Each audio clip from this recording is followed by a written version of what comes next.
नमस्कार, capital TV Bihar के special show 5 का पंच में आपका स्वागत है। हम आपको आज की 5 सबसे बड़ी खबर बताएंगे। मैं आपको बताऊंगा केंद्रीय गृह मंत्री अमित शाह का अररिया से सबसे बड़ा ऐलान। मैं आपको बताऊंगा बिहार कांग्रेस में कैसे हैं अंदरूनी खींचतान और एनडीए को कैसे मिल रहा है पूरा आनंद। मैं आपको बताऊंगी शराबबंदी को लेकर मचते बवाल के बारे में। मैं आपको बताऊंगा पटना यूनिवर्सिटी में चल रहे छात्र संघ चुनाव के बारे में। मैं आपको बताऊंगी कि कैसे बिहार में बर्ड फ्लू का आतंक लगातार बढ़ता जा रहा है।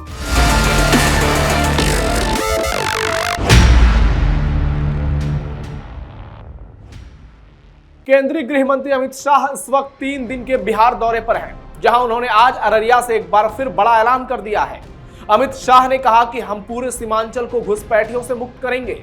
आमतौर पर लोगों को नेताओं के वादे याद कराने पड़ते हैं, लेकिन मैं यहां की जनता को अपना वादा याद दिलाने आया हूं। राष्ट्रीय सुरक्षा के लिए इनको देश से बाहर करना बेहद जरूरी है।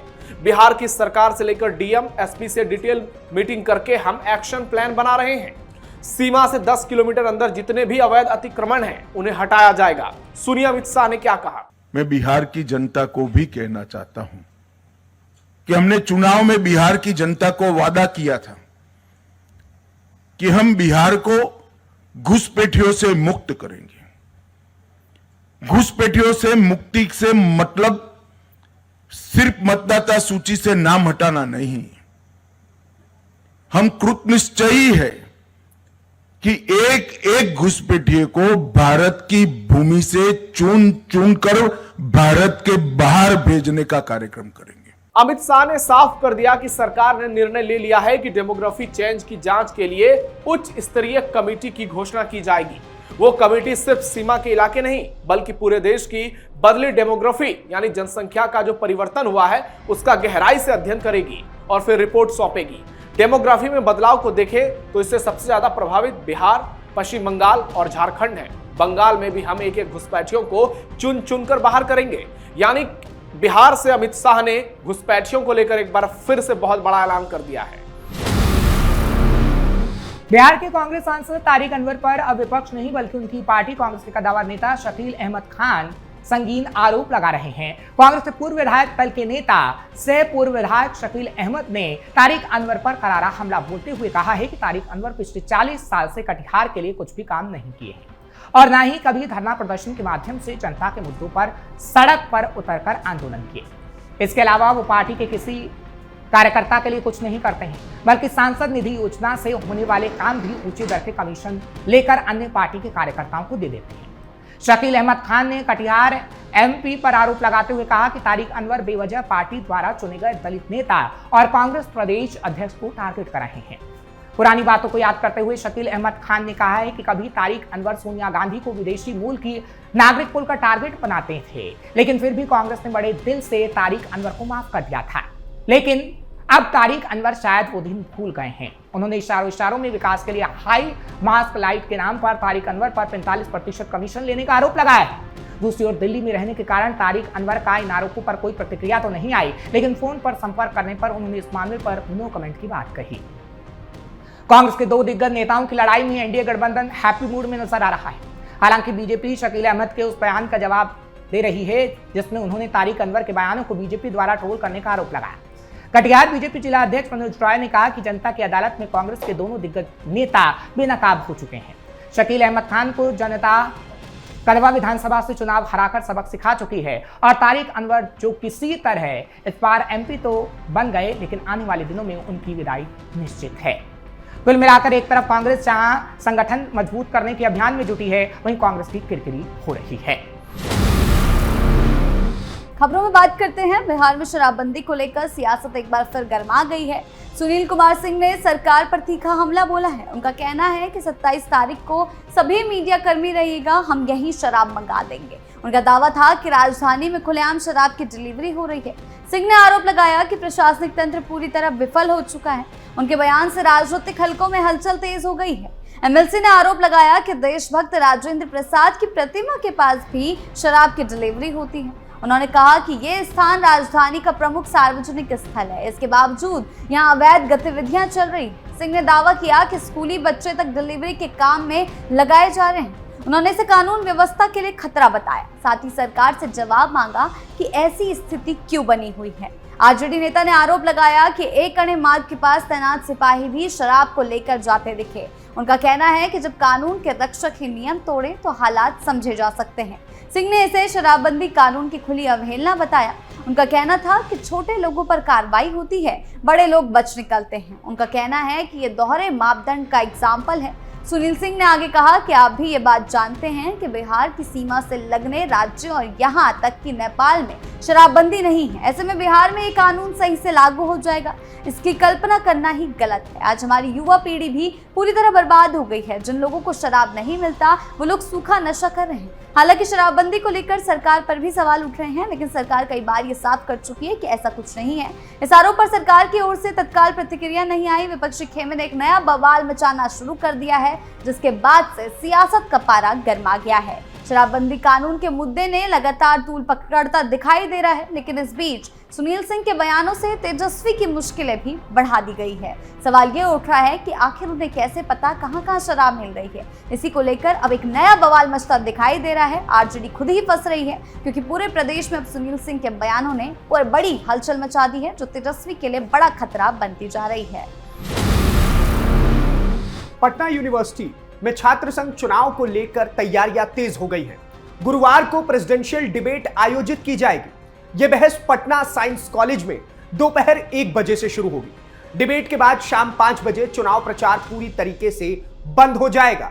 विश्वविद्यालय प्रशासन ने छात्र संघ चुनाव समिति की सिफारिश पर बुधवार को डिबेट कराने का फैसला किया।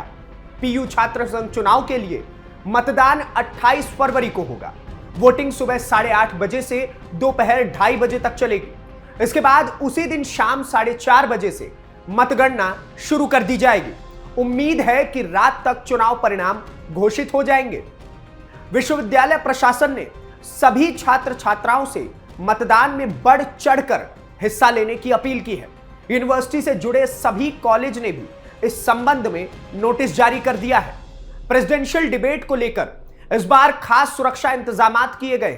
पिछले चुनाव में डिबेट के दौरान गोली चलने की घटना हुई थी, इसलिए प्रशासन कोई जोखिम नहीं लेना चाहता। पहले यह बहस पटना वुमेन्स कॉलेज में कराने की योजना थी, लेकिन तय समय से पहले कुछ छात्र नेता कॉलेज परिसर में प्रचार के लिए पहुंच गए थे। इससे हंगामा हुआ और डिबेट स्थगित करनी पड़ गई।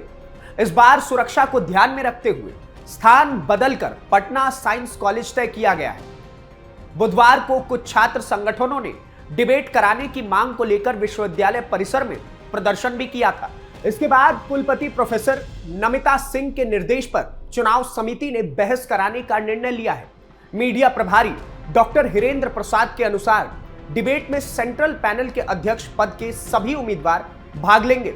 अध्यक्ष पद के लिए कुल 11 प्रत्याशी मैदान में हैं। प्रत्येक उम्मीदवार को अपनी बात रखने का 5 मिनट का मौका दिया जाएगा। इस तरह कुल 55 मिनट तक ये बहस चलेगी। उम्मीदवार इस दौरान छात्रों से जुड़े मुद्दों पर अपने विचार भी प्रकट कर सकेंगे।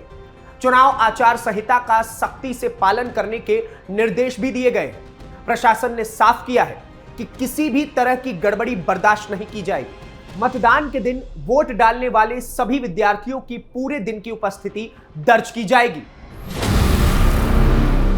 बिहार में बर्ड फ्लू का खतरा अब गंभीर होता जा रहा है। चितकौरा में बिहार एनिमल साइंस यूनिवर्सिटी के तहत आने वाली मुख्य पोल्ट्री यूनिट में बर्ड फ्लू फैलने के कारण से लगभग 6000 बटेरों और मुर्गियों को मारकर दफना दिया गया और उन पर नमक छिड़का गया। बिहार एनिमल साइंस यूनिवर्सिटी के vice chancellor doctor Indrajit Singh ने बताया कि उन्हें भागलपुर, मुजफ्फरपुर और राज्य के दूसरे इलाकों में कौवों की मौत की जानकारी मिली थी। इसके बाद यूनिवर्सिटी की एक टीम ने चितकौरा में पोल्ट्री ट्रेनिंग इंस्टीट्यूट में हालात का जायजा लिया, जहां पता चला कि वहां कुछ कौवे और मुर्गियां भी मर रही। मुर्गियों और बटेरों के सैंपल तुरंत लिए गए और टेस्ट के बाद पता चला कि मौतें बर्ड फ्लू की वजह से ही हुई।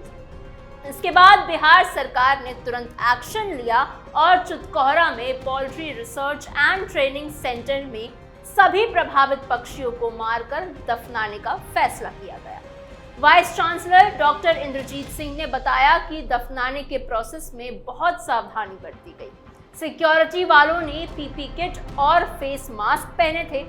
दफनाने के दौरान किसी को भी बॉडी के पास जाने की इजाजत नहीं थी। इस ऑपरेशन के दौरान इन्फेक्शन को पूरी तरह खत्म करने के लिए 10 फुट गहरा गड्ढा खोदा गया और मरे हुए पक्षियों पर नमक छिड़का गया। इसके अलावा दफनाने की जगह के 1 किलोमीटर के दायरे में बाकी सभी पक्षियों और मुर्गियों को भी खत्म कर दिया जाएगा। ये कदम इस बात को ध्यान में रखते हुए उठाया गया है कि अगर बर्ड फ्लू पक्षियों में फैलता है तो ये इंसानों में भी फैल सकता है। पटना के इस बड़े पोल्ट्री फार्म में इस ऑपरेशन के दौरान सेफ्टी और हाइजीन पर खास ध्यान दिया गया। यूनिवर्सिटी की टीम ने ये पक्का किया है कि इन्फेक्शन को फैलने से रोकने के लिए सभी स्टाफ प्रोटेक्टिव इक्विपमेंट और मास्क पहने। ये एक बहुत जरूरी कदम है क्योंकि बर्ड फ्लू तेजी से फैलने वाली बीमारी है। अगर इसे तुरंत कंट्रोल नहीं किया गया तो ये बहुत ज्यादा नुकसान पहुंचा सकती है। फिलहाल इस 5 के पंच में इतना ही। ऐसे ही और खबरों के लिए आप बने रहिए कैपिटल टीवी बिहार के साथ।